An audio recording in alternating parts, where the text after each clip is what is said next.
Hello and welcome to Wrestling at Random. I'm Jeremy Deemer. And I am Adam Summers. And this is the podcast where every week we parachute in to a random weekly television program from any classic era, any classic territory, promotion. And this week we are parachuting in to WCW World Championship Wrestling in the year 2001, March 14th, 2001 to be exact. This would be the go-home show for our GREED pay-per-view, which we reviewed as the season finale of season 1 of this podcast. So you can go back, you can listen to, if you haven't listened to the season 1 content, it's evergreen content. It is waiting there patiently for you to listen, just like it came out today. So you can listen to the go-home show for the GREED pay-per-view. Then you can listen to us review the GREED pay-per-view. Yeah, sometimes the randomizer works in mysterious ways, and out of the thousands upon thousands upon thousands of hours of pro wrestling TV from all over the world, spanning many decades, that we dump in, and the randomizer chooses one, it chose the WCW Thunder go-home show from just days before that GREED pay-per-view, as you mentioned. So yeah, it's actually pretty wild because I think we even on that pay-per-view that we reviewed, we saw a few very, very quick clips from, I believe, the Cruiserweight Tag Team Tournament match that we'll get to a little bit later from this show. So yeah, I can't say that I expected we'd be watching the Thunder go-home show for GREED, but such is life when you're running with the randomizer. That's right. It's our first time getting a Thunder, which was the B show for WCW. The A show, obviously, Monday Night Nitro. The B show being Thunder, and the C show being Saturday Night and Worldwide. That progression, too. Like Thunder, when it first started, I'm sure you'll get into a little history of Thunder. When it first started, it was presented as like the 1A, 1B. Like the idea was that it was going to be right up there with Nitro, and then pretty quickly by like 98 into 99, and obviously in 2001, the Thunder was as B show as you could get. That's right. And it was, just more television. This was on TBS, where the Nitro show was on TNT. So all part of the Turner family, which World Championship Wrestling was owned by Ted Turner for a long time, and was on going all the way back to the early days of Georgia Championship Wrestling, Jim Crockett Promotions. Wrestling and TBS were synonymous in the early days of the Superstation. As the Superstation was launching, TBS, as one of the first big cable channels, wrestling was always a mainstay for them. Well, yeah, and in a lot of ways, I mean, that wrestling and the Atlanta Braves were the two things that built up the Superstation. I mean, that was, and that is why Ted Turner stayed loyal to WCW for so long through some of the most down times, because when he first, took over, WTBS became TBS and a Turner station, it was pro wrestling that largely carried the mantle and kept the station afloat. Now, as the randomizer is wont to do, it drops us into a territory sometimes in the dying days. Yes. And it has done it again. This isn't, like you mentioned, 97, 98 Thunder. This is 2001 Thunder. So this is literally the dying days of WCW. One of the very last episodes of this show leading into the very last pay-per-view in the history of WCW. And this was at a time where they were already trying to cut costs enough that Thunder was taped immediately after Nitro. So you could imagine Nitro being whatever it was, a 2 or 3 hour show at that time. I think still a 3 hour show. Yep. Yeah. And then so the fans have sat through probably a dark match, 3 hours of Nitro, and then they have 2 hours of Thunder of this era of WCW. We'll get to it that we see some empty seats as the show progresses, and I'm honestly surprised that, even as the show started, there weren't more. No, as Thunder progresses, more and more people dressed as chairs. Yeah. And if you want to know why WCW went out of business, because they were very successful. They had a run where they had overtaken WWE, WWF in the ratings. 83 weeks, I've heard somewhere. And if you want to know why WCW went out of business, read Death of WCW by Brian Alvarez and R.D. Reynolds. That is the comprehensive breakdown of all the things WCW did wrong to There's go also out a great of business. book. There's a great book called Nitro. I can't remember the author offhand, but there's a great book called Nitro that goes really, really, really in depth on the business side. It came out a couple years ago. A great companion piece to The Death of WCW, as you said, by Brian Alvarez and R.D. Reynolds. But when we drop into March of 2001, WCW, the company, has 3 dates remaining on its schedule. The GREED pay-per-view, which would be March the 18th in Jacksonville, the next night in Gainesville, Florida, and the Spring Break Nitro the next week, March 26th in Panama City, Florida. The company at this point is in negotiations for Eric Bischoff's Fusion Media to buy WCW.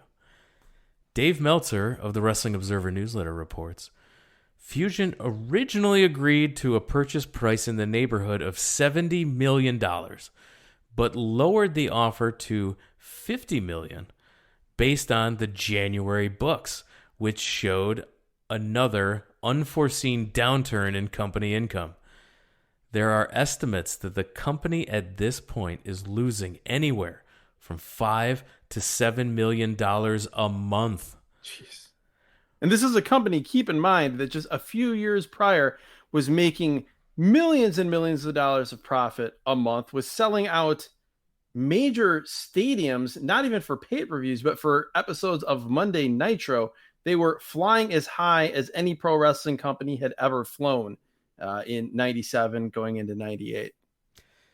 With reorganization in the hierarchy at AOL and Time Warner during their merger, Steve Heyer, one of the keys in negotiating the deal from the Time Warner side, he was no longer with the company.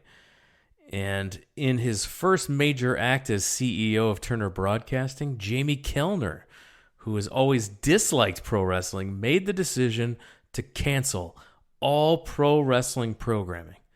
In doing so, it ended negotiations with Fusion Media to buy the company, clearing the way for Vince McMahon and the WWF to purchase the WCW assets and intellectual property for $2.5 million. Which, and you might be wondering, well, why, it's still WCW. Why did it go from 70 to 50 to then 2.5 million? But at that point, as you said, all you're buying for the most part is trademarks and tape library, because the value was in the primetime TV contracts, having those, the guaranteed primetime TV time, Monday nights on TNT and Wednesday nights on TBS. I mean, yeah, Nitro's ratings had gone down considerably, but they were still, quite good compared to, the station average or the average for those time slots on cable. So if you had that and you're building sort of a new company in the WCW image, there's some value there.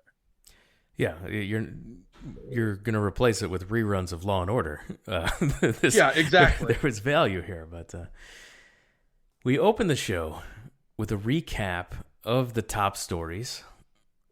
Medeja, Scott Steiner's girlfriend, is laid out, and Scott Steiner is pissed. We also see that Stacy Keibler is with Sean Stasiak. She's introducing immediately her newest baby, Sean Stasiak. That is a thing that happened apparently on Nitro. We also see Rick and Scott Steiner beat down DDP from the end of Nitro, and then we get the Thunder Open, which is approximately 1 million video clips at warp speed. You can't make anything out.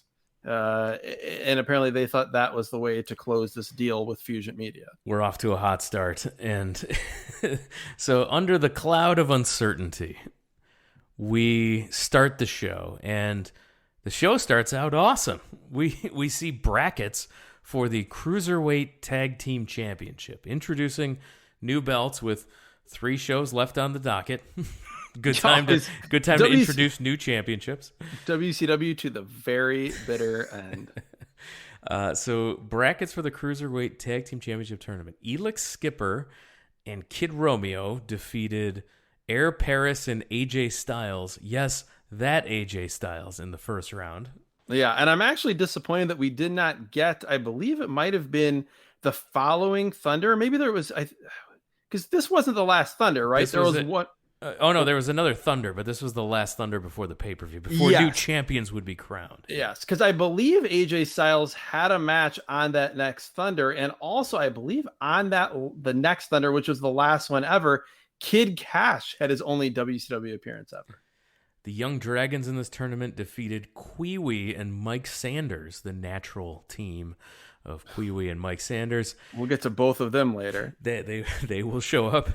Elix Skipper and Kid Romeo would then defeat the Young Dragons in the next round to get to the finals at the GREED pay-per-view. On the other half of the bracket, Rey Mysterio Jr. and Billy Kidman defeated Johnny Swinger and Jason Lee. Evan Courageous and Shannon Moore defeated Jason Jett and Scotty G. Scotty G. I'm wondering if that's Scotty McGee. Which leads us to this semifinal match on Thunder. Billy Kidman and Rey Mysterio Jr. versus Evan Courageous and Shannon Moore. The count. The newly reunited 3 count. Apparently they had broken up. They got back together. Sadly, no Tank Abbott with them. Shane Helms, Shane Helms, who we'll see later on the show, is a former member of 3 count. But yes, it is Evan Courageous and Shannon Moore versus Rey Mysterio and Billy Kidman. And we'll get to this whole match. Obviously, we'll get to it in detail. But the thing you need to know off the top is Rey Mysterio and Billy Kidman are awesome. Shannon Moore has potential. Evan Courageous, my memory of Evan Courageous at that time was that he could do some really cool stuff, but you were guaranteed at least one spectacular botch in every Evan Courageous match. And we certainly get a few of those here. It is jarring seeing Mysterio without a mask every single time. Yes, I know it's coming, and I still see remember it, but yeah, it's jarring. It's insane that Ray Jr. lost his mask in WCW. That's crazy. And he had his half entrance mask, like almost a Vader style mask, like a half version of a Rey Mysterio version of that type of mask as his entrance mask. And yeah, I mean, back then that was the time period where they were trying to get a few years earlier, get every luchador they had to drop the mask. If you remember, Juventud Guerrera dropped the mask. I can't remember whether Psychosis ever was maskless in WCW or if that was until later. No, 100%. Yeah, it's completely absurd. And yeah, obviously there's no merchandise opportunities there. Obviously there's no, Mexican tradition and heritage to play off of here. No, just take the masks off these guys. Yeah, don't build up to like a big money match with a mask versus mask. Just take the mask off. We get good action from Kidman and Moore, both men with head scissor takeovers. Fast-paced cruiserweight action here to start the show. Yeah, 1,000,000 miles an hour, and it's crazy because this is a cruiserweight tag team tournament match in early 2001. And outside of a few botches here or there, you could port this into modern pro wrestling TV and it would 100% fit. Absolutely. Ray tags in and hits a split-legged moonsault on Moore. Ray sent into the ropes, holds on, goes to the apron, uses his legs to then grab Moore and pull him out to the floor. Yeah, like a slingshot head scissors, not Frankensteiner style, because his feet are hooked under the armpits instead of around the head, but the same effect, takes him out to the floor, then hits the other 3 count member with a springboard, as Tony, or as Mike Tenay calls it, like an ankle lock head scissors, as he comes from behind as he springboards off the top rope and hooks his feet around the neck and takes his man over. Very cool, very different. And I guess I don't know why I was expecting Ray to be less athletic here without the mask and being, even though he's a cruiserweight, a little bit bigger. He was unbelievable in this match. He is so good here. Evan counters Ray with a spine buster. Moore hip-tossed by his partner onto Ray. Double team action here. Ray is able to make the tag to Kidman, who comes in. At this point, though, Tony Schiavone says, and I quote, "A lot of backstage mysteries developed on Nitro." Oh, God. In the middle of all this action, he just throws that line in there. I do want to mention how awesome Mike Tenay is. Yes. He's very good at his job here. Tony is fine. This is late stage WCW Tony Schiavone, so he's like half checked out, half trying really hard at the same time to make things that aren't great. So it leads to some weird moments. But Mike Tenay, I always thought he was far better suited in this role as the analyst, color guy, factoid guy, more than the play-by-play guy that has to get over the seriousness or the gravity of certain angles. I don't know that was ever really his strong suit as much as just calling really good wrestling moves and really good wrestling action. And so, yeah, he's perfectly used here. And it was another one where I had forgotten Tenay was still on the call on Thunder, this late, near the end of WCW's death. Kidman catches Ray, and he puts Ray onto Shannon Moore's shoulders for a head scissors takeover. Karagias on the apron pulls down the top rope. Moore sends Kidman in, and he goes over the top to the floor, into the guardrail, back into the ring. Suplex by Moore as he's holding Kidman in a suplex position. Karagias comes off the top with a crossbody for the double team. Bulldog off the middle rope by Karagias. Yeah, at this point, Evan Karagias is looking really good. Like, I'm thinking, man, I remember him screwing up a lot more stuff than he has here. And part of it, too, again, Rey Mysterio, all-time great. He's incredible. He's great here. And I think people also forget how great and just how solid in all facets Billy Kidman was at this time. He was so good here. In WCW, he had a 3 or 4 year span where he was really, really a very good professional wrestler. And these two guys together as a team, it is such a shame that, for so many reasons that WCW died, because, man, I would have loved to get another 6 months of Billy Kidman and Rey Mysterio teaming up against all these young teams, whether it be the Young Dragons or 3 Count, or, if AJ Styles and Eric Paris had continued in WCW, and just, pulling guys up to their level and accelerating their development. A press slam by Karagias. I did not expect that. That was kind of on the same level as that full Nelson from the guy who's Trent Beretta's tag partner, whose name I cannot remember for the life of me. Yes, and Corey what was that dude's name? God, it's gonna drive me crazy. He had black and yellow tights. Yeah, I wanted to say Crawford, but it's not it. It's Kalen Croft. Croft, that was it. I knew it was close to that.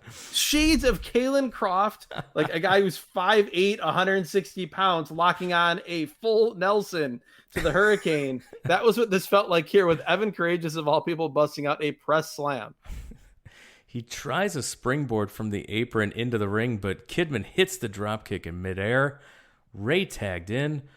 Springboard seated senton, then a moonsault. The only thing about in this entire show that drives me crazy with Mike Tenay is Ray does this several times in the match, and Tenay calls it a Thez press. He does, yes. It is not a Thez press. You could call it a seated senton. You could call it a bombs away. Either one of those things are accurate. And I normally wouldn't care, but it's Mike Tenay. He's the master of calling these moves, and he just flubs it here. Yeah, Ray runs wild. Shannon Moore looks at the corner, doesn't tag, but Karagias comes in, and referee Charles Robinson makes the sign that he saw a tag. What happened here? What? Yeah, this is where, while it was still good, things start getting a little weird. Around this time, Ray hits a swinging DDT. He only gets 2. Evan Karagias was clearly supposed to make the save. He doesn't get there anywhere near in time, but Shannon Moore at least has the presence of mind to still kick out. But that was a little weird. Yeah, Karagias goes to the top, 450 splash on Ray, but Kidman breaks up the pin. That 450 by Courageous all the way, while it's not like a full-on botch, it always looked bad to me because his feet would hit the ground. Like his feet, the soles of his feet would touch the mat before he completed the rotation. And again, far be it from me, I've never perfectly executed a 450 splash either, but just it was bordering on that line that I always talk about of like, do the things you're good at doing, but don't try to do things that you can't pull off well because it looks so much worse than if you just never tried it. Shannon Moore hits the bottoms up, which is a famous or a rocker dropper. Yeah, it's so weird that like in the midst of all these state-of-the-art moves in 2001, Shannon Moore's finisher was apparently a rocker dropper called bottoms up. Ray backdrops Courageous over the top. Shannon Moore sent into the corner. Mysterio springboards off Kidman's back for a forearm in the corner. Drop kick and Bronco Buster. Well, before that, no, there's something amazing that happens in this match that just absolutely cracked me up. So both at this point, Shannon hits a spinning wheel kick when Ray's about to go for a dive. Shannon Moore goes to bounce off the ropes for a dive and then realizes, oh no, it's my own partner on the floor. So then he awkwardly like stands in the middle of the ring and then finally starts to go to attack each of his opponents in opposite corners. But we came so close to Shannon Moore, like just being so in the moment of this nonstop action of this match that him going accidentally, not like in the story of the match, but legitimately accidentally hitting his own partner with the dive on the floor. I would have called an audible if I was Ray and said, you guys have to win after that. That's awesome. Yes. That made me so happy. Ray up to the top, but Courageous cuts Ray off. Evan and Ray are on the top, but Ray shoves him off, crotching him on the top rope. He does. And he then falls to the floor. Well, Tourney, he has a weird fascination with this spot on this show because it happens twice, and both times he has these bizarre lines. So this happens, right? Evan gets caught. He gets crotched on the top rope. And Mike Tourney says, and I quote, Mysterio just got his subscription canceled. Brutal. What does that mean? How would your balls hitting the top rope equal your subscription getting canceled? Is he trying to say that that would affect him sexually? And so his subscription to Playboy got canceled? I don't know. I shouldn't have to think so much about an announcer calling this stupid spot. No, and like I said, Tourney's still great, even though we're talking about all the horrible things he's doing in this match. Still great. Oh, yeah, and Tony would have been, God love him, totally lost in this match without Mike Tourney. And so we mentioned two ridiculous things from Tourney, but there's like 98 other great things of him in this match. Ray then hits the seated senton again, or Thez press, as he liked to call it, off the top rope to Courageous on the floor. I wonder if Gorilla Monsoon was here, he would call it an inverted Thez press, maybe. More, if you listen to our Patreon feed, you'll understand why we're making fun of Gorilla Monsoon. Moore hits Ray and Courageous with a flip dive over the top rope. We should mention, by the way, we're making fun of one very specific thing that Gorilla Monsoon said on one very specific show. We love Gorilla Monsoon. We do. A favorite announcer of this podcast. Then Kidman springboards off the top with a crossbody onto 3 count. He does. But this is so funny because like we've got this crazy dive sequence, right? And it seems like it's all building up to Billy Kidman hitting his shooting star press to the floor. And then there's this moment where Billy Kidman climbs to the top rope. And I can only imagine it is the moment where he realizes, nope, this is Thunder. And so then he just comes off with the lamest crossbody you've ever seen onto his opponents. And again, they tape this the same night that they tape Nitro. So he probably already hit that springboard or that top rope shooting star press to the floor once. And he's like, I'm not doing this for the folks on TBS. No, and he was absolutely correct to not do the shooting star press. Totally unnecessary. Matches, they did enough already. In the ring, Kidman counters Shannon Moore's top rope arm drag attempt. He's holding Moore up as Ray hits a springboard drop kick off the top, and then Ray gets the pin. Yeah, he had him in that wheelbarrow position. There was a long sequence of awkward slow motion, not particularly well reversals that eventually led, as you said, Kidman to having Shannon Moore in that wheelbarrow position. Ray with the top rope drop kick. They get the win, and then almost immediately, here come their opponents at Greed, Primetime, Elix Skipper, and Kid Romeo. They're out. There's a quick brawl. Kidman and Rey Mysterio fight them off with double drop kicks, and that is set to lead in to the Cruiserweight Tag Team Championship final. This was a great start to the show. Absolutely. If I'm dropping in, I've never seen an episode of Thunder, but I've heard how horrible it is. And this is the episode that the randomizer gave you, and you watched it. You're like, this is awesome. What are you talking about? This show is great. That's literally, you texted me. You started watching this show this week earlier than I did, and you sent me a text that said, this Thunder go home show for Greed, it sucks. I'm like, oh God, Jeremy texted me about a show sucking again, and then I have to like work up the motivation to watch it. But then I watched this match and I loved it. And my other thought was, man, this reminds me so much of how the Greed pay-per-view started, in that we had one, or I think actually two really good cruiserweight style matches to start. And so I'm fired up. And the other thing that it made me happy about was, as we talked about on that Greed pay-per-view review episode, my memories, not having gone back and watched any of these last couple of months of WCW in a long time, but my memory in real time was that WCW, at least in ring, had kind of turned the corner. And that's what made it so frustrating that they went out of business. Like, if they had gone out of business immediately after Bash at the Beach 2000, even though I had a long affection for WCW, it probably wouldn't have bothered me that much. But here, as we see in this opening Cruiserweight match, or some of the stuff from the Cruiserweight division on Greed, they were starting to get back to some of the things, particularly the Cruiserweight division, that they had done well before the plug was pulled. We see a high-up camera spying on catering in the back.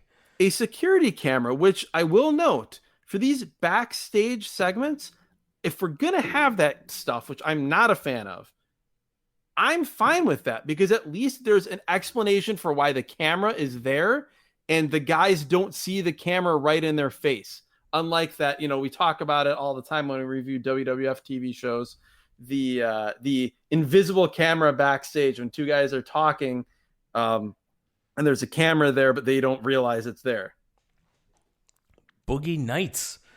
They broke up because the Disco Inferno was annoyed with Alex Wright. Or, I'm sorry, he was annoying Alex Wright. And yes. Alex shoved the table over on him. This was weird. I had no memory of the Boogie Nights being a team. Disco Inferno and Alex Wright. This is a weird segment. I had a very, very vague memory of that team, or that team name. I had completely forgotten that post-Berlin, Alex Wright was still in WCW at this point. Also noteworthy that Disco Inferno at this point was called just Disco, and it was spelled Disqo, I believe, as a take on rapper Cisco. Oh, is that it? I was wondering why it was spelled like that. I'm guessing with as hip and with it as WCW was during that time period. I'm assuming that that's what that was. But yeah, I'm watching this and I see Disco flip a table over, and I'm like, who is this bald guy? Tony Schiavone says, Boogie Nights, maybe no more. And then someone says Alex Wright, and I'm like, oh my God, that's Alex Wright. Oh my gosh. So yeah, that's that. We come back from commercial, and here comes DDP to the ring. We get a replay of what we saw in the open with the Steiners attacking DDP to end Nitro after DDP had hit a diamond cutter on U.S. champion Rick Steiner. This promo, all this is Diamond Dallas Page trying out like 8 different catchphrases in one promo. He keeps calling Scott Steiner Einsteiner. Yeah. He says at one point, he does Steiner will never see it coming. And then the thing that he clearly was trying to get over is like his big catchphrase that was going to sell t-shirts everywhere, because he says it so many times on the show, is I'm still standing. Yes, the storyline here was that all of the baby faces were being taken out. So Yes. Sting was injured, Goldberg was injured, Hogan was Nash. out, Nash was out. All the babyfaces were taken out. DDP was the last man standing. And then when they would sell the company and reboot the promotion, all those guys would come back, and it would be a whole restart of everything. A restart of the same thing. And we talked about it a little bit on that Greed show. One of the other ideas or thoughts at the time was, you'd be bringing back some of those guys, but Eric Bischoff had been making a play for Joey Styles with ECW pretty much dying at the same time. And the idea was that they were also going to bring in Rob Van Dam, and the promotion was going to be built at least partially around Rob Van Dam as the main star. DDP says the gold is your identity, and I'm going to take it from around your waist. And Dustin Rhodes comes out. This was so weird. Dustin Rhodes comes out. The announcers have no idea why he's out there. Dustin Rhodes, who just walked out there using his own two legs, says that he doesn't know why he's out there. And apparently Flair is trying to do something, and that's why Dustin is out there, but he doesn't know why. Okay. First of all, he looks in great shape. Dustin is in phenomenal shape here. Flair sent Dustin Rhodes out there. Flair's then on a shaky camera on the big screen in the back because they're filming a documentary. Buff Bagwell cannot hold the camera steady while filming a documentary about the Magnificent Seven, which is Flair's group. Can you name all seven of the Magnificent Seven? Listeners at home, think to yourself, we've got Ric Flair, we've got Rick and Scott Steiner, Road Warrior Animal, we've got Totally Buff, Lex Luger and Buff Bagwell. And Jeff Jarrett, wouldn't he be the seventh? Jeff Jarrett, number 7, absolutely. What a crew. It's like the names that were still signed to the company, they just threw in a group. They realized, there's 7. We'll call them the Magnificent Seven. Ric Flair was the figurehead, I don't know, GM, president, I guess the president of WCW. So he was basically playing the evil Mr. McMahon character here in WCW. Yeah, he says he gave Scott the night off, but DDP, you don't get the night off. No Booker T and Kat, so you guys are wrestling the Chosen One, Jeff Jarrett and Rick Steiner. Jarrett. I also liked how Flair was basically saying, Thunder's the B show. I didn't book Scott Steiner. I didn't book Booker T. I didn't book the Cat. None of them are here. You guys have in your contract that you have to work Thunder, so figure it out. Jarrett and Steiner appear on the screen with Flair, and he says, "Is this live or is this Memorex?" Yes, in a line that in 2001 was already dated and sounds so much more dated now. Memorex. For those of you that are not fossils like we are, Memorex was the brand of videotapes. What are videotapes, you ask? They are rectangular objects that you would put into a machine that would record things, and then you would watch them. These are real things that happened in real life. Turns out it was Memorex because Jarrett and Steiner attack DDP and Rhodes from behind. And have the advantage for approximately less time than it took you to describe that. So they have this great setup for Dustin Rhodes and DDP to get attacked, and then they immediately fight off the heels. Yeah, Dustin throws some awesome punches at Jarrett, who also bails. They will have a match tonight. Jason Jett is in the ring after commercial, making his first WCW singles appearance. We mentioned that he was the last ever wrestler to sign a WCW contract. Yes, the former Easy Money, which his gear here was somehow even worse than his Easy Money days, or I would argue even worse than the gear that he would wear on the Greed show, because it's the same thing. It's the short trunks with those rubbery chap type of stirrups, but on the front, on the back it says Skyfire, which was his nickname. On the front it has this exploding thing on the crotch that makes you think more that his nickname should have been Fire Crotch Jason Jett. Just truly hideous gear. It's absolutely hideous gear, but for some reason when he wore it in ECW as Easy Money, it was just more gross. And think about what else he had around him. He had Elektra, he had Confederate Currency Chris Hamrick. That's right. It had that grainy ECW footage, and he had that horrible, hideous entrance gear as well with the hat. That's what it must be, is the entrance gear with that gear. Really the like sleeveless like suit towel jacket, the sunglasses. No, it's the entrance gear. It's Elektra. It's the entire package, along with this hideous actual in-ring competition gear. Alex Wright then dances on the stage as he makes his way to the ring. A bald Alex Wright doing this dance, doing his old WCW dance. Das Wunder is incredible. The match gets going, and something happens on commentary that just blows my mind.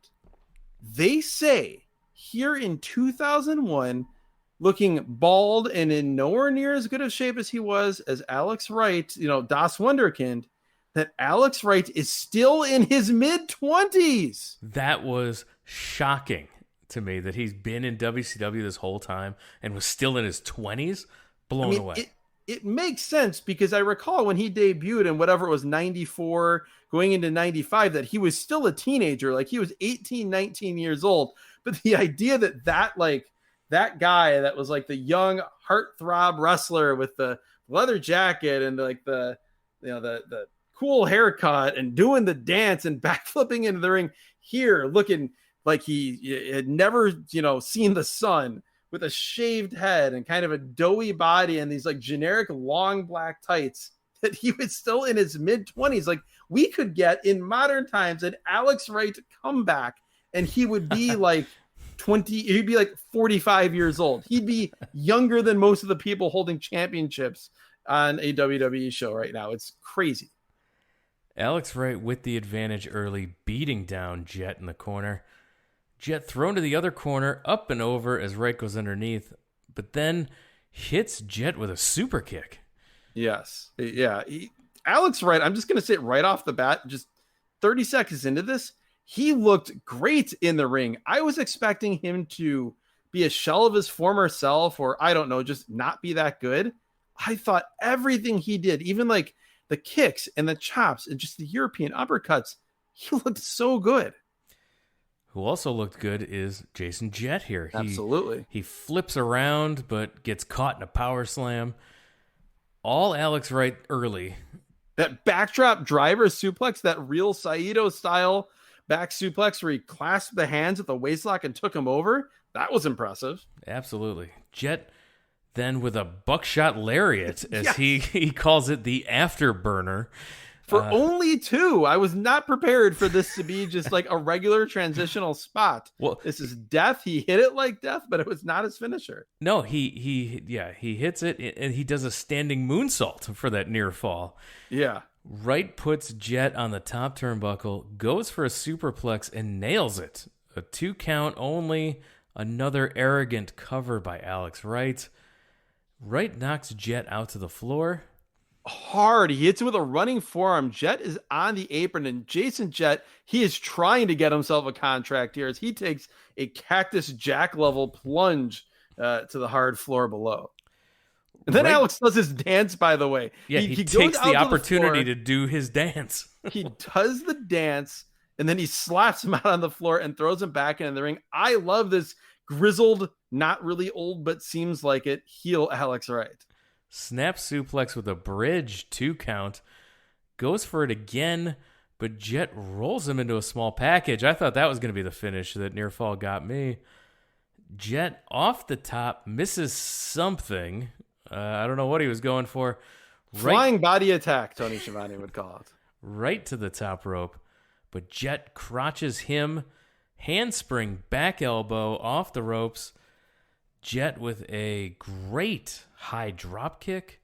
And then follows that up by running into the lamest hot shot, stun gun, whatever you want to call it, that you have ever seen in your life. These two guys had such a good match, but this spot looked so bad. I want to briefly go back to when you talk about that guy getting crotched on the top rope spot, as Mike Tenay has another line on this spot, says, quote, He just got his identity changed. What is up with Mike Tenay and these guys getting crushed on the top rope and him having these nonsensical, like, one-liners? So weird. Jett hits the release vertical suplex to get the upset victory. This was his finisher here. So he gets the guy up for a suplex and then just drops him. Yeah, he basically picks him up in a suplex and then continues the rotation. Instead of falling back, just flips him up into the air like you just throw, I don't know, whatever you could think of that you'd throw in the air. And then Alex Wright spins and comes down full weight onto his tailbone, which did not look particularly fun. And Jason Jett, as you said, gets the upset win in his first WCW match. Alex Wright is throwing a fit. I thoroughly enjoyed that professional wrestling match. We're 2 matches in. This show's awesome. Absolutely. Again, the in-ring action is great. Just like the Greed pay-per-view started with a couple really good matches. If I remember right, that Jason Jett Qui-wee match, where not only was Jason Jett great, but Qui-wee had a tremendous performance. No, if you go back and listen to the Greed show, yeah, it was basically I'm groaning at the sight of our opener being Jason Jett and Qui-wee, and by the end of it, I'm like, what a great match! That was fantastic. We talk about on that show, on that podcast, that might have been our favorite opener of any show we reviewed in season 1 of the 34, I believe it was, different podcasts that we did, 34 different major pro wrestling events, not TV shows, but pay-per-views or big arena shows or Clash of the Champions or Saturday Night's main events. That Jason Jett Qui-wee opener might have been the best opening match we saw. After commercial, Flair's documentary again. Oh, the shaky camera. Shaky handheld cameras. I couldn't watch. I had to. I reminded me of when, again, I think I referenced this on the Greed show, the TV show The Shield, and how I could not watch it because of the shaky camera. Same thing here, even much more exaggerated. I had to start looking down and just listening. Flair says that he's going to do an elimination match to give Buff and Luger the advantage going into Greed against the tag team champions O'Hare and Palumbo. So the thing to make clear here, and it's something we'll get to later, Ric Flair says unequivocally this is a 4 corners elimination match, not a tag team elimination match. So this is 4 corners, 4 men having an elimination match, and the last man not eliminated wins the match. Just keep that in mind for when we get to that match and the announcing on that battle. We get a video recap of the Booker T and Rick Steiner U.S. title feud. We see the Cat and Booker T getting injured on Nitro. Apparently, Rick Steiner's finisher was a Death Valley driver at this point, which I have no recollection of, that they call the Steiner driver.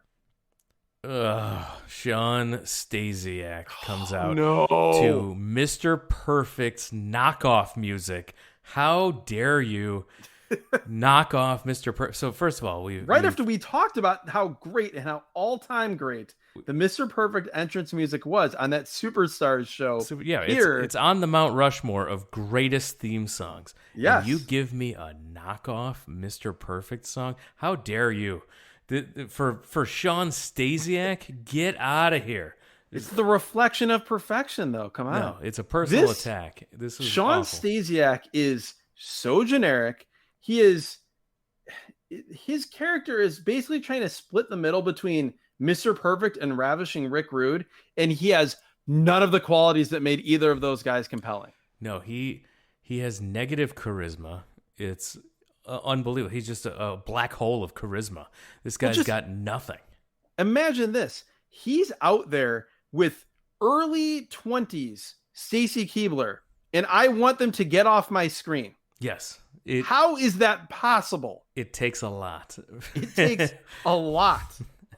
And yeah, so Stasiak is here with Stacy Keibler, and Stasiak with the mic.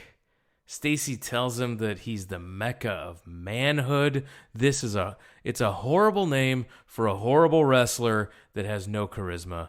The mecca of manhood. Gross. Why don't we just show them? And then I'm thinking, okay, where's this going? And then she just gives him like the least romantic kiss ever. And I was just like, that actually is perfect. It was a kiss on the cheek. It was a kiss a mother gives their young boy before they tuck him in for bed. No, so there's like there's no sexual chemistry here between these two whatsoever. Whatever the opposite is of that type of chemistry between these two is what happens here. Then out of nowhere, we hear another man with negative charisma. Well, first, the reason this guy's coming in, he ends the promo making fun of fat, tattooed, toothless, bald guys directed at Bam Bam Bigelow, who will be his opponent at Greed.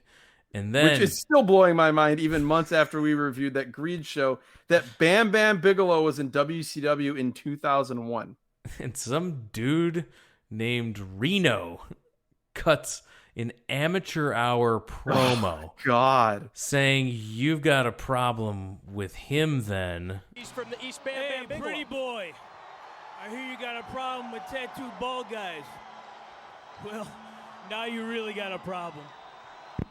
He does have a problem if he has to face Reno. Here comes Reno, full sprint towards the ring. And this guy, he's supposed to be this big, physical, tough guy who Mike Tenay says at one point he comes from underground pit fighting and is undefeated and is bringing that style to WCW. He is completely non-threatening. I also noted that he has Great O'Con's haircut. He does. Now, the run of awesome things on this show has come to a screeching halt. It has. It also, the first thing, so this guy, Reno, the tattooed, bald, underground pit fighter from Vegas who is undefeated and again is bringing this style to WCW. Apparently, arm drags are a staple of underground pit fighting, because that is what he does. He runs in and hits 2 arm drags on Shawn Stasiak to start this match. Yeah, Stasiak bails to the floor. The announcers keep talking about who attacked Medeja. Yes. Well, the Tony says, hopefully we'll learn the identity of the attacker in the remaining minutes of this show. At this point, we are less than halfway into this program, and Tony immediately corrects himself and says, we have more than an hour left. Again, this has gone off the rails horrible now. Absolutely. And Stasiak is, you cannot stress enough how boring he is. He is doing the most basic, boring Ohio Valley / power plant heel stuff.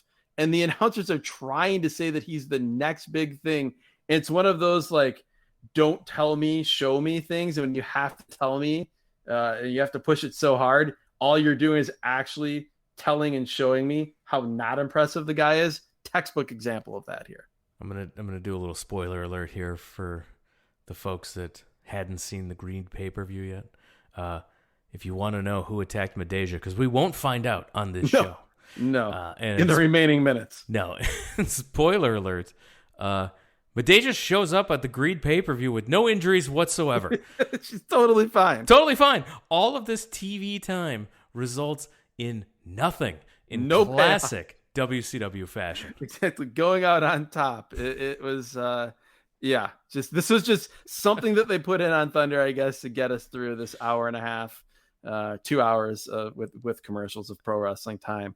Yeah, this match just occurs. There's very little that happens. It's so boring. I literally have in here, this is so boring in my notes. A very generic clothesline from Stasiak, like a powerbomb snake eyes into the corner that is so much less impressive than it sounds. Reno he flips out of a suplex. He goes for his roll of the dice, which is the, what does Cody Rhodes call it? The crossroads. Yeah. It is the roll of the dice. And at least in North America, Reno is the first guy to ever do that move. So that's his contribution to the professional wrestling business. He does not hit it. Stasiak reverses it into a really bad rude awakening. And that's the pin. That is his finish here in 2001, is a reverse neck breaker.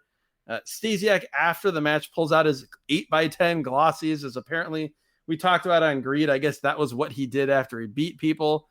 Then they say that they're going to, again, do something sexual together, basically. And then what happens is Shawn Stasiak goes and stands on the ropes in the corner. Stacy Keibler is approximately 12 feet away from him, dancing in the ring. Again, zero chemistry between this man and woman. She dances, he poses. This is ridiculous. This was awful. I repeatedly in my notes have end this now. Yes. Bam Bam Bigelow comes out in his New Balance shoes and his street clothes, clotheslines Shawn Stasiak out of the ring. He bows to the back, and that was supposed to make us want to order this pay-per-view event. We heard the future is bright for Shawn Stasiak. Let's check in on how that future went. WWE bought WCW. He had a lame gimmick for a year in WWE there, and then he left and became a chiropractor. So wow, that was his bright finish. He was in the WWF before he came to WCW. He was Meat. Meat, yes, that was beforehand. Yes, he came here. The future was not bright. He had one more year of wrestling and then became a chiropractor. Yes, he made the right decision. I admire him for recognizing. He might be the most charismatic chiropractor, but he is no charisma as a professional wrestler. Yes, that is more of an insult to chiropractors than it is a compliment to Sean O'Haire. Sean Stasiak, you're getting your sorry, yes, I'm getting my Seans, my interchangeable Seans confused here on this exciting 2 hours of WCW Thunder professional wrestling action. Yes, Sean Stasiak. Now we are coming to the Four Corners match. Again, I want to stress that this Four Corners elimination match, as it is Buff Bagwell, Lex Luger, which, by the way, they were actually legitimately hilarious as a team. We don't see it a whole lot here, and we didn't really see it on Greed, but my recollection of the two of them as totally buff, like in backstage segments, Luger, he actually became a hilarious character. But anyway, they come out. O'Haire and Palumbo come out again for this Four Corners elimination match. It starts. It's Buff Bagwell and Chuck Palumbo. They start. Wait, there's a ref on the floor for some reason.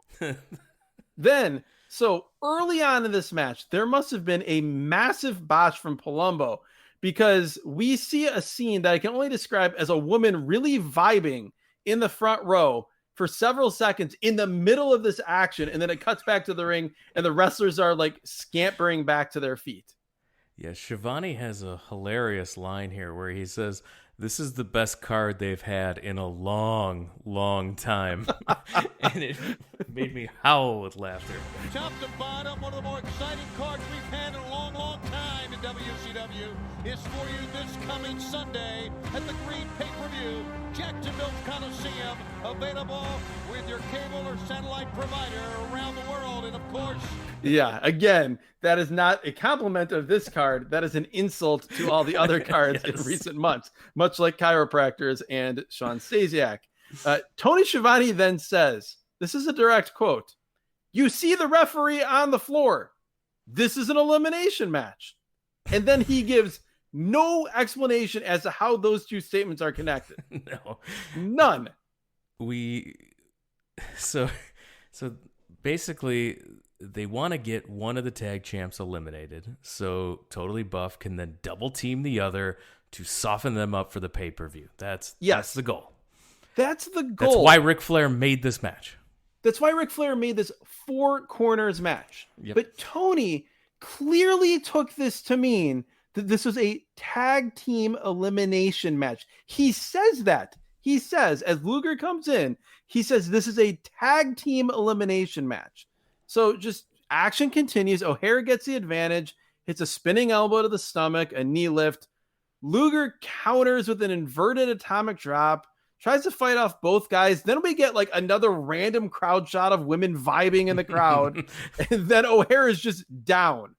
So then Luger hits a kick, goes for a suplex. O'Haire counters it with a suplex of his own. He tags Buff Bagwell. At this point, Tony Schiavone gets so confused. He cannot decide or figure out or understand whether this is a Four Corners match or a tag team elimination match, even though Ric Flair said it is a Four Corners elimination match. And when one man is in the ring, There are men on in the other corners. Like, it's very clear that, like, this is, when you watch this visually, much less what Ric Flair said, this is not a tag team match. No. And so Bagwell is now in with Luger, and they just immediately double team and knock O'Haire off the apron, and Palumbo as well. Then they tag Palumbo in.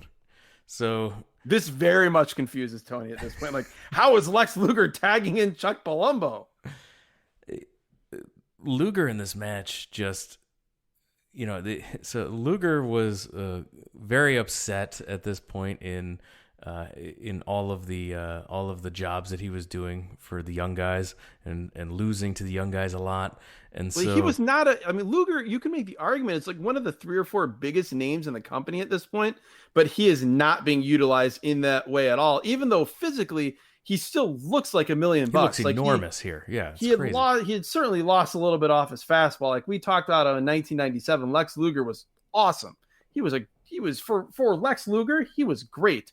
Here, while he still looks like Lex Luger, he's not able to do a lot of what he did before. And yeah, he's also, you could tell, unlike the women in the front row during these botches, he is not vibing with his current situation in the booking. He is not feeling it. No, you're getting Luger with a lot of dramatic overselling here for the young guys.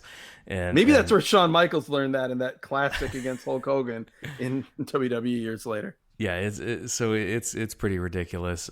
You've got Palumbo is back in now, like we mentioned, and he clotheslines Buff over the top to the floor. Forearm by Luger, and he gives a sign for the torture rack. Palumbo fights out of it, goes for the slam of Luger, but Buff chop blocks the leg from behind, and Palumbo is eliminated. So now the double team of O'Haire can begin. The whole reason this match was set up, except Palumbo never leaves. No, well, that's the whole thing, is we eventually figure out, left to our own devices, figure out that the second referee is there to escort the man who loses to the back. Tourney fills us in on that, like, hours it felt like after Tony Schiavone just brought that the referee was there and said it was an elimination match, but didn't tell us how those things were connected. This referee failed at his job. Yes. He never gets Palumbo out of there. He beats up Buff on the outside. Luger and O'Haire are in the ring. O'Haire hits a super kick, and he hits a super kick on Luger, goes for the pin, but Luger got his foot on the bottom rope. Palumbo, still out there, pushes the bottom foot off from the outside, and the ref counts 3. Luger's eliminated.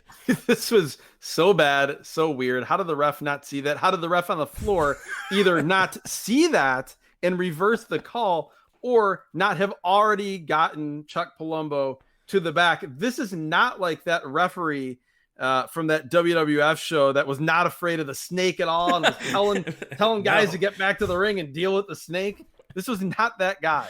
No, this was completely ridiculous. So now Bagwell and O'Haire are left. So the whole reason this match was set up was so they could double team the champs. That never happened. It was barely even teased, other than in the commentary. Like in ring, it didn't even come close to happening. No. So O'Haire leaps to the top rope for his Swanton bomb, his senton off the top rope, and which gets the 3 count. Incredible. Sean O'Haire is a massive man who is very athletic, and him hitting this Swanton bomb, the Swanton bomb of Jeff Hardy, great Sasuke before, this guy, this size, hitting this so perfectly, it almost doesn't seem real when you see it. Yeah, this match was completely absurd. Yes, the match, the announcing, the bonus referee not doing his job, all of it. So like we mentioned, when the show went off the rails, it never got back on the rails. No, it was great for the first 2 matches, and it kept getting bad the rest of the way. It felt like a completely different show after that second Cruiserweight match. Also, so this match, which was hyped up throughout the show, the second that the 3 count happens, we immediately go to the graphic hyping the main event of DDP and Dustin Rhodes versus Jeff Jarrett and Rick Steiner. Like, not a single solitary second to breathe. In the back, Disco with a Q meets with Mike Sanders. He needs a partner, Flair then pops his head out of the back and says, Sanders, go unclog the toilet. And Sanders had to decide whether he wanted to team with Disco or go fix the toilet. And fix Road Warrior Animal's toilet. Yes, so Sanders decides he would rather team with Disco than fix the crapper, but it was a close decision. Yes, and not altogether dissimilar in terms of the decision and what it would lead to. I did like, the only thing about this, again, is that it's security camera footage. If you're going to do these backstage segments, it is so much more logical than the hidden camera, that the wrestlers are standing right next to but can't see. It's the difference between making something feel like a pro wrestling show with a backstage segment than making something feel like a soap opera about pro wrestling. So if we can point out one positive thing that WCW was doing at that time compared to WWE or WWF, I would say it was that. We get a video package recapping Flair and Dustin Rhodes. Basically, Dustin Rhodes turned him down, and Dusty showed up and beat up Flair. Yeah, Flair wanted Dustin Rhodes to join the Magnificent Seven, which begs the question, would have been the Elite Eight. I don't know what the name would have been, but we never found out. Dustin turned him down. We see a terrible segment where Jeff Jarrett's doing a Dusty Rhodes impersonation. This was them clearly trying to recapture the NWO, making fun of Arn Anderson, not any spot, liver spot, that whole thing. Yes, Jeff Jarrett is dressed in a fat suit as Dusty Rhodes. It's worse than you could imagine. We see Jarrett in his normal gear wrestling Flair in the fat suit now as Dusty Rhodes. Then the real Dusty comes out and challenges them to the Kiss My Ass match at Greed. Yes, which, as dumb as that is, the stipulation, listen to our recap again, the final episode of season 1, our podcast reviewing WCW Greed, because we make the argument that maybe the last great organic real crowd WCW moment in the history of the company is the reaction when Dusty Rhodes tags in, and it's going to be Dusty Rhodes and Ric Flair in Jacksonville, Florida, one more time. That crowd reaction is incredible, and it's bittersweet because it makes you think, and it reminds you of how great WCW and WCW crowds could be. In the back, Flair and Animal are talking about Scott being crazy because of Medeja. I'm yelling, "Don't worry, Scott, she'll be fine." After Animal leaves, Flair tells Buff that he thinks Animal did it. Animal took out Medeja because he can't trust him either. I just want to know, what is this a documentary of? The awesomeness of the Magnificent Seven. It's for, I believe it's supposed to, I believe the backstory in reading the results of the shows around this show was they're trying to make a documentary about how good Flair is at being the boss. So when the new owners take over WCW, he would still be put in charge. That's really dumb, but actually kind of clever at the same time. I'm sure what they'll say is they'll instead fire Buff Bagwell for being such a terrible cinematographer. Oh, he would immediately get hired by Kevin Dunn and the WWE crew for 2020, 2021 action. This is exactly what they want in their cameramen. It's amazing when you think about it that they got rid of Buff Bagwell and he was the end of the WWE version of WCW, because if they had watched more closely and seen his ability to work the camera, he could have at least been a cameraman for Raw. Talk about opportunity missed for everybody. Sugar, Shane Helms, and the Sugar Babies come out. Basically, the Nitro Girls singing or dancing for Shane Helms' entrance, giving him kind of the big time feel here, the big push. Well, it is cool. Two things happen at the same time here. This entrance, as you said, with the Sugar Babies, the Nitro Girls, it is very cool. It makes him look like a big deal. But then Mike Tenay feels the need to call it a superstar entrance, which, again, like we talked about earlier with Sean Stasiak, when you're trying so hard to say something is amazing or someone is a superstar, you make them seem less like a star. And that's exactly what this was. Just let this breathe and let us see Shane Helms dancing with 6 hot girls instead of telling us, he's a superstar because they're out there with him. Just let us think it. His opponent is Qui-wee. Now, I had some high hopes here. I'm like, you know what, this might be pretty good. I've turned a corner on Qui-wee after the Greed pay-per-view and his match with Jason Jett, and I like Shane Helms. He had a great match at Greed as well with Chavo Guerrero. Let's see if this is any good. Exactly, Qui-wee in that match with Jason Jett at Greed. Very good, surprisingly good. He'd morph into Angry Allen, Allen Funk, which was his real name, is his wrestling name. He'd get all angry and crazy again. If you've never seen Qui-wee or you haven't listened to that podcast, it is an incredible look.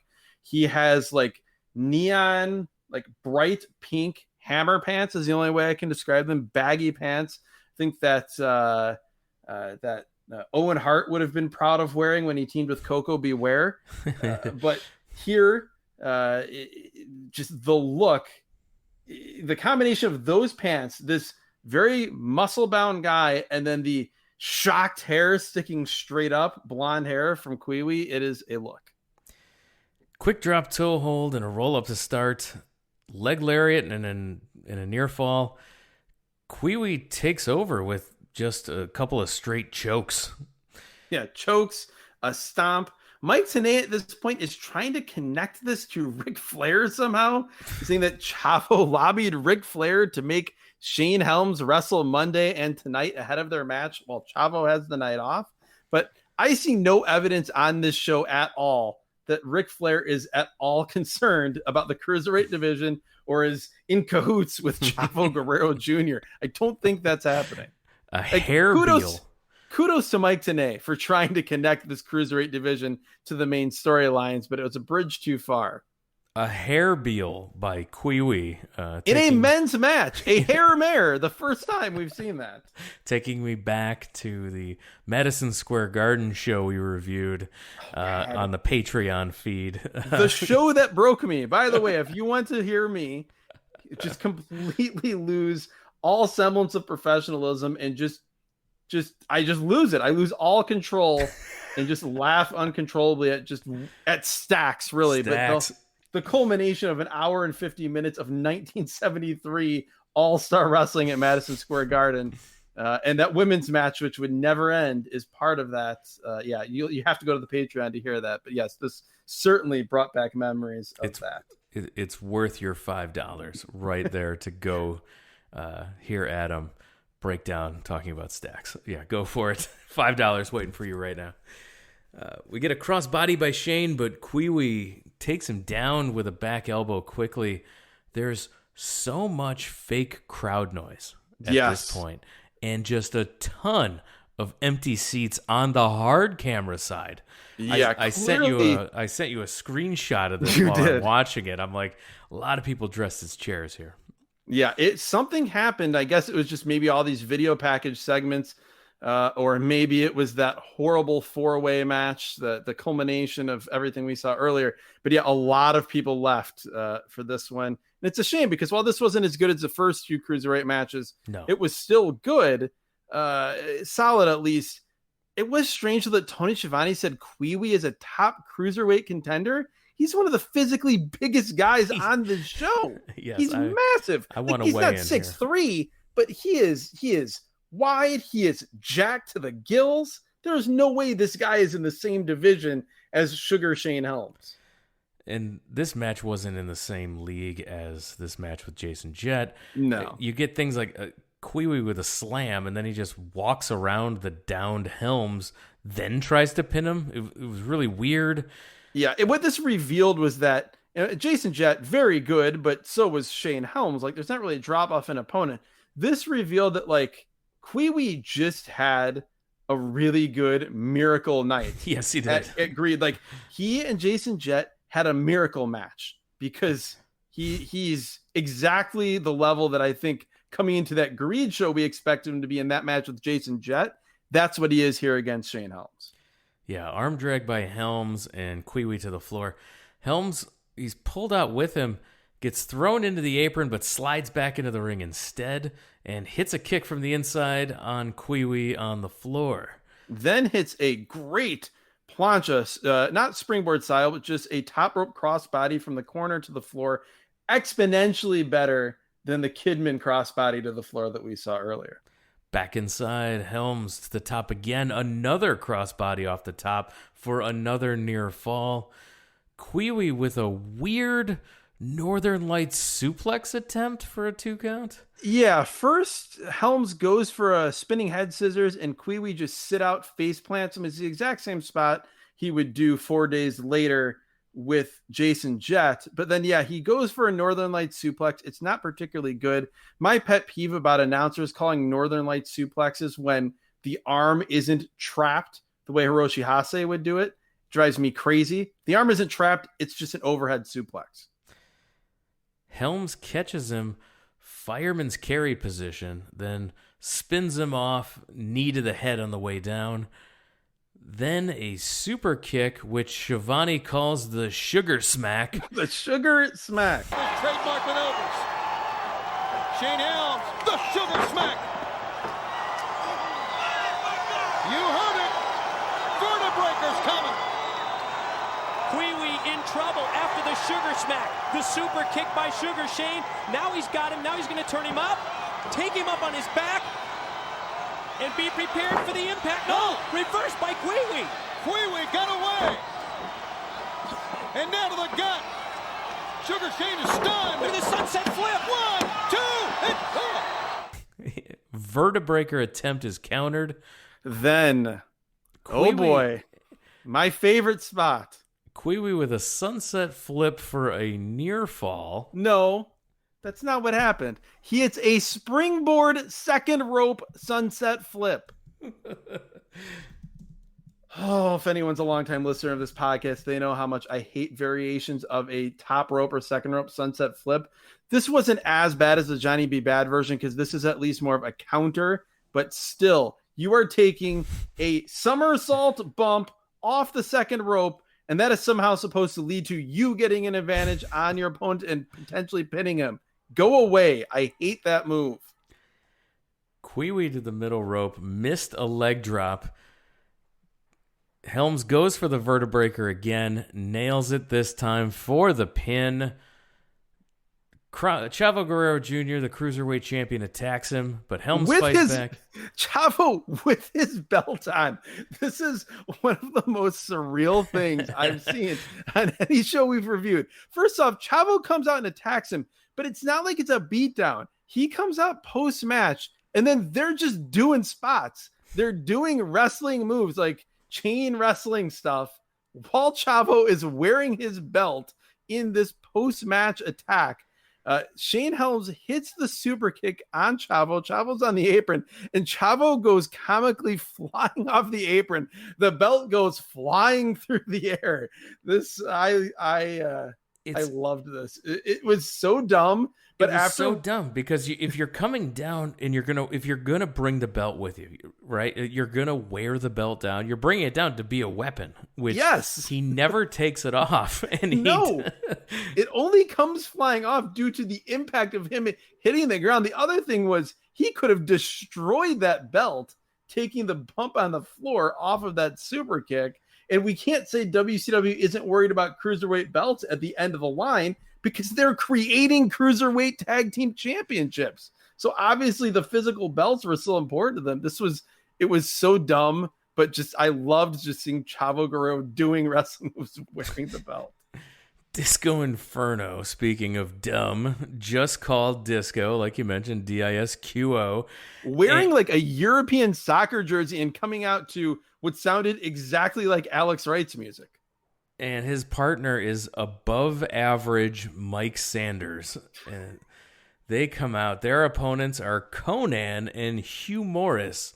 I have thoughts before we get to the match. First off, Mike Sanders, he was not above average, and we'll see it in this match. He was below average. He has yellow trunks. His music stops before he gets to the ring. He looks so legitimately just demoralized by this. As his music stops and this dubbed music for Conan comes out, such a weird fit for Conan. Like usually he comes out to like rap music. Here, the only way I can describe it is it's like a Gloria Estefan dance mix. It's so weird. And then here comes the laughing man, Hugh Morris, And yes, we are reminded that these two men are tag team partners. And if I remember correctly, not only are they tag team partners here, they were tag team partners all the way back on Nitro in 1997. And hint, I'm not the only one who remembered that. Oh, we'll get there. Yeah, I was scratching my head as you mentioned that Hugh Morris is the laughing man. You mentioned that Conan is his partner, but you didn't mention that they're locker room leaders. Yes. Conan and Hugh Morris. What? They say that, the announcers, Mike Tenay and Tony Schiavone, say that over and over again with no explanation at all. I don't know what that means. Conan, K-Dog, as Tony Schiavone loves to call him on this in this show, on this match, and Hugh Morris, the laughing man, are the leaders of the other wrestlers in the locker room. Also of note, why did Hugh Morris come out to Mike Awesome's music? So it starts out with double teaming by Disco and Sanders, beating up on Morris. Sanders tries a crossbody on Morris, but he just bounces off him. That was actually pretty great. Hugh Morris then hits a power slam. We get another botch, I'm guessing, because we saw another woman dancing, or as it can only be described, vibing in the front row. Conan tried some flipping hip toss counter. We see women dancing, and then everyone's just back on their feet in the ring. So they're getting their use out of it being taped and they've been able to cut that. Also at this point, Tony is talking about some storyline with all these guys. I cannot be bothered to care. No. But one thing cuts through as Tony Schiavone says, and I quote, "The competitive fire of M.I. Smooth." Sanders does a stupid little dance, drops a knee, gets a 2 count. Because everyone has to try to create their version of the people's elbow. Yeah, Disco gets a visual pin, but Morris has the ref. Tenay then drops a Dungeon of Doom reference. Yes, before that, I was amused by Tony Schiavone calling the running penalty kick from Mike Sanders a back leg front kick in what can only be described as an homage to Eric Bischoff on commentary. So Tenay dropping this Dungeon of Doom reference. First he starts talking about general erection, and then he says these two men were actually a team together before in the Dungeon of Doom. And at that point, Tony Schiavone, much like me, on that Patreon review of 1973 All-Star Wrestling at Madison Square Garden, Tony Schiavone, as you said, completely loses it. He is a broken man here, and he cannot stop laughing about the Dungeon of Doom being referenced. Oh my God, it was hilarious. Tony Schiavone was just like, oh my God, the Dungeon of Doom was so stupid. This is hilarious. You brought it up. Oh my God. He keeps going back to it. Like Sanders hits a snap suplex and then puts on the worst Cobra clutch this side of Okada. This is a money clip level Cobra clutch. God love Kazuchika Okada, but stop doing that move. Then Tony Schiavone continues to laugh about the Dungeon of Doom reference. And this moment, at the same time that he's laughing about the Dungeon of Doom, Conan murders Mike Sanders with a backdrop suplex right on his head. I thought I watched a man die. This was a brutal suplex by Conan, just dropping Sanders on his head. Hot tag to Morris and Disco. Morris runs wild. Avalanche in the corner squashes both Disco and Sanders. Morris picks up Disco as Conan clotheslines him. They do the heart attack. It's a lazy man's heart attack, the old Hart Foundation finisher. This was a lazy man version. This was the equivalent of the Powers of Pain version of the Doomsday Advice. Ref counts 2. End this already. Disco tries a stunner. Conan hits a stunner instead, I guess. Was that a stunner? It was a stunner. I can't remember. It was whatever Disco's name was for the move. Like, Tony said it. Like, the move had never been called the stunner, and it's always, like, I don't know, whatever the name of this was. I couldn't be bothered to care. I was still trying to figure out what Tony Schiavone was talking about go to tbs.com for enhanced TBS. Morris hits the moonsault off the top. Tequila Sunrise submission by Conan for the win. Conan and the Hugh win Morris by are your the winners. Locker room leaders, says Tenay again. And then we get a replay of that horrific suplex And it was even Yes. more terrifying from this replay. I honestly don't know how Mike Sanders survived that upright. After the match, Lance Storm and Mike Awesome, Team Canada, beat up Conan and Morris. But the brawl's happening. We immediately go to commercial because, well, something exciting might be happening. We can't see that. And then we come back. And what do we come back to? More documentary time. Buff Bagwell finds Animal down in the locker room, and the words, "It wasn't him," were written on the wall above his knocked out body. The mystery continues. Who attacked Medeja? And I'm guessing that this "it wasn't him" scrawled on the roll, like on the wall. This was a play on I Know What You Did Last Summer, that movie. And wasn't there stuff like scrawled on walls or written on stuff similar to that? I don't know. I'm guessing maybe I'm giving them too much credit.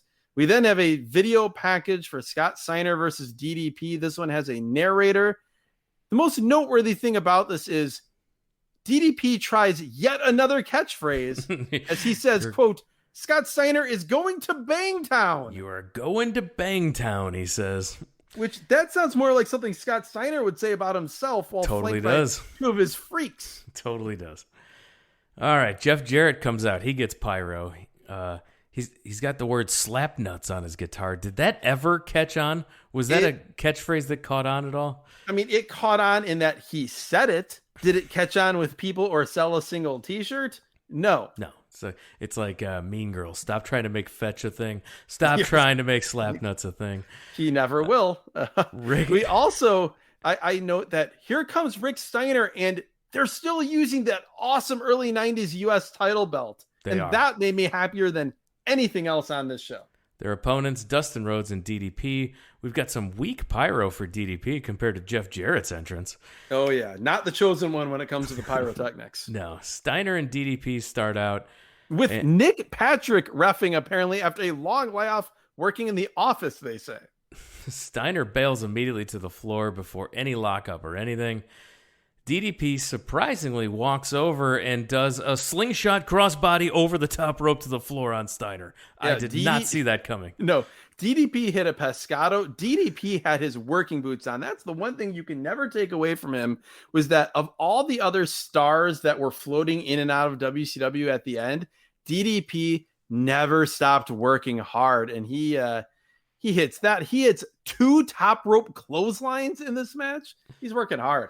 Yeah, Dustin in, a back elbow and a tag to Jarrett.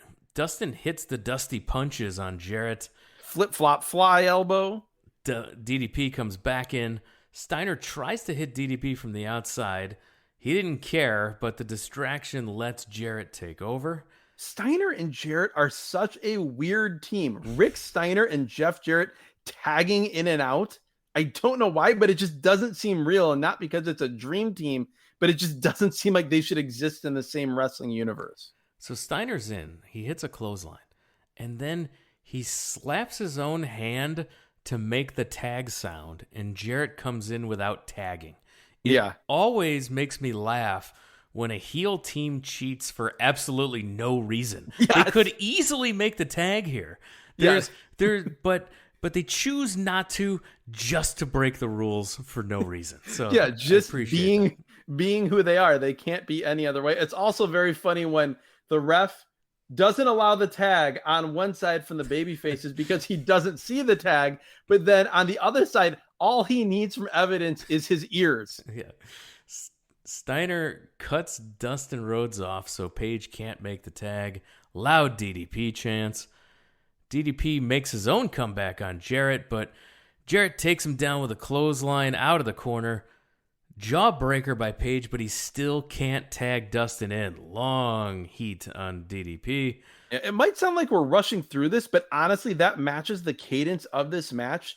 They were doing like the Southern tag formula, but clearly they had a much shorter time to do it than they had planned. And so they're just running through spots very quickly. Front face lock by Jarrett. Steiner distracts the ref so he doesn't see the tag. They double team DDP some more. DDP again makes his own comeback. Clothesline on Steiner. And as he crawls over to make the tag, Dustin is in. He runs wild. Great right hands. Dustin throws great punches. Steiner then knocks the ref down with a clothesline. Well, before he does that, he hits the 10 punches in the corner, sets him up for the shattered dreams in the corner, that the kick to the crotch. And I'm wondering first, what line is Mike Tenay going to have if he hits this? But then Tony Schiavone says that this move is called the Dust Buster. I love that so much. I don't know why, but it's such a dumb name, but it works because it's Dustin Rhodes and it's the Dust Buster. Just the idea that you had in the WWF, this move was called the Shattered Dreams for Goldust. And then a couple years later, he's in WCW and the same move is called the Dust Buster. Like, that alone just tells you about the career progression. Yeah, so Steiner accidentally knocked the ref down with a clothesline. Belly to belly by Steiner. He's got the pin on Dustin, but no referee. Flair then runs in, tries to count the pin, but DDP breaks it up at 2. And Flair stops counting. One of our favorite things, a variation on one of our favorite things where you have the heel crooked ref who counts fast but will still stop at 2 and not count 3. Same thing here. Flair, who's running the company, could essentially just count 3 and the match is over. He stops when the save is made. No, the heel ref is heelish enough, but he's not heelish enough to just count that extra 3. Yeah, exactly. Very nuanced psychology. DDP nails Flair, who's just bumping around for everybody, having a great time being Ric Flair. Yes, looking better than all the active wrestlers. Always. Is usually the case for Ric Flair when he's not an active wrestler. Still no ref. Very complimentary fashion. Still no referee. DDP's thrown to the outside. Jarrett's in, hits a guitar shot to Dustin's back. There's no smoke or powder in the guitar, so you get points for that. But it exploded in a way that makes the guitar look like it's made of foam. Or foam board. It just explodes into gazillion pieces. This did not look anything like a guitar, how a guitar would explode. That was not great. So points for not having the smoke and the powder, but negative points for making it not look like a guitar on an explosion. This was the crash pad of acoustic guitars in a wrestling match. No, go back, listen to our recap of the Jake the Snake Roberts tape where the Honky Tonk Man attacks Jake the Snake Roberts on the Snake Pit, and that's how you properly beat someone up with a guitar. This was ridiculous. Jarrett hits the stroke, and then the ref rolls over and counts the 3. The Magnificent Seven are all in there. And then O'Hare and Palumbo come down. Team Canada shows up. There's a huge brawl with everyone. The babyfaces end up clearing the ring. DDP then says, "Tell Scott Steiner, I'm still standing." There it is again. And I just hear that see song him at the in my pay-per-view. head. That the song I'm talking, I'm still standing, whatever that song is. That's what I hear every time that DDP says that. Also, there was no reason for all these feuds to culminate in this brawl at the end. Like, why are O'Hare and Palumbo out? Why is Team Canada running out? Here come the locker room leaders. I guess that makes sense. The rest of the locker room emptied. They're locker room followers here. But the ending selling point for the final WCW pay-per-view, the final words we hear from Tony Schiavone to get us to buy the last WCW pay-per-view ever are, and I quote, "What's going to happen Sunday night? Will Ric Flair's power continue?" Bad, long matches to emphasize wrestling is not a good idea. No. For Kidman and Rey Mysterio, yes. Long match, please. Sean Stasiak, no. Hide weaknesses and emphasize strengths should be the goal of any wrestling promoter. That is not the WCW formula here in 2001. It was everyone's going to do long matches regardless of your skill set, ability, and what have you. So this was... particularly here on Thunder, where it's like, we've got to fill 2 hours somehow. Yeah, and that's what a lot of this felt like after you got through the first 2 matches. The first 2 matches, great. I thought we were in for a great show. I thought I was going to be pleasantly surprised like I was with the Greed show. And then, whoa, when it went off the rails, this thing got awful. And yeah, I would say of any of the TV shows that we've watched so far, well into the double digits now in this season, that this probably had like the sharpest drop off of quality throughout a show. Like, we've watched really good shows. We've watched some truly awful or just terribly boring shows, but I don't know that we've watched a show yet where it started off in such promising fashion and then just fell Grand Canyon size off the cliff. Yeah, this wasn't, 99 2000 Thunders, which no, it are wasn't also Russo-rific. It was just a lot of really bad, boring stuff. That's right. And so, which is funny because, Ed Ferrara was writing this show at this time. Really? Yeah. So, and along putting the show together with Johnny Ace. So those two were booking this show here, and it, so it wasn't as horrible as the worst times of Thunder, but the first two matches saved this thing. But man, when it got bad, it got horrible. I would agree.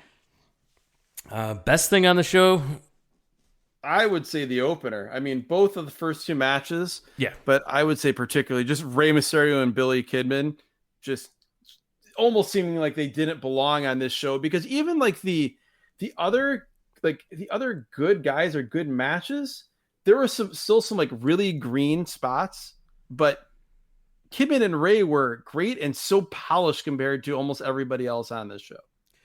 There's so much to hate the entire second half of this show. The entire everything after that second match, everything after the second match, it's all different degrees of hatred. So I don't think we need to dig any deeper. We've gone as long as we need to. So with that, I want to remind everyone we referenced a bunch of episodes from season 1. The entire back catalog is out there right now. You can go listen to, this is evergreen content. It is there for you. Go listen to the GREED pay-per-view now and see how that went. And if you want, we also mentioned our Patreon. We have a Patreon if you want to support the show.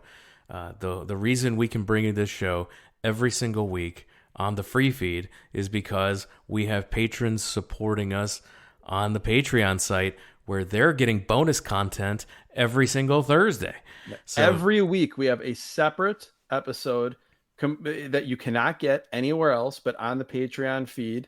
It could be a big event, it could be a TV show, it could be random, odd, and end, or it could be a show chosen by a Patreon supporter who subscribes at the executive producer be the randomizer tier and picks a show for us to watch. There's multiple tiers. Every tier gets bonus content, so make sure you go check it out at patreon.com/wrestlingatrandom. Of course, we love to interact with people who listen to the shows. So if you went back and listened to GREED and you have comments and thoughts and you want to send it to us, we want to hear it. So reach out to us on Twitter at WrestleAtRandom. Same for Instagram. If you're not on social media, I'm proud of you. We also can receive email. So wrestlingatrandom@gmail.com is how you get in touch with the show via email as well. So make sure you send us your comments, interact with the show. We want to hear about wherever you're at in your journey with the back catalog of Wrestling at Random. And make sure that if you want to support the show, you can sign up at the Patreon site. If you can't support us financially, that's okay too. Go and tell your wrestling fan friends about us. That helps us by getting the word out there. We're relying on you to tell your former wrestling fan friends about us as well. Maybe they want to take a trip down memory lane. Yeah, absolutely. Make sure you also tell your former friend to our wrestling fans. Tell that person who you told about our GREED podcast. Reach back out to them. I mean, you haven't been friends, so you probably haven't talked to them since then, and send them this podcast. They probably won't like you that much after, especially they get through the first couple matches, but they'll listen to the show and maybe they'll become a patron. You never know. And with that, we're going to wrap it up. I gave you a lot of links. All of the links I just described are available to you. The only thing you need to remember, wrestlingatrandom.com. With that, we're wrapping it up. Adam, thanks for joining us. Thank you, Jeremy. We survived yet another late stage WCW show. I just hope like a month or two from now, the randomizer doesn't somehow pick like the Thunder right before this episode, and we just continue working in reverse order of the end of WCW. That'll be the end of this show. All right. Very true. I want to thank everyone for listening, and we'll talk to you again next time.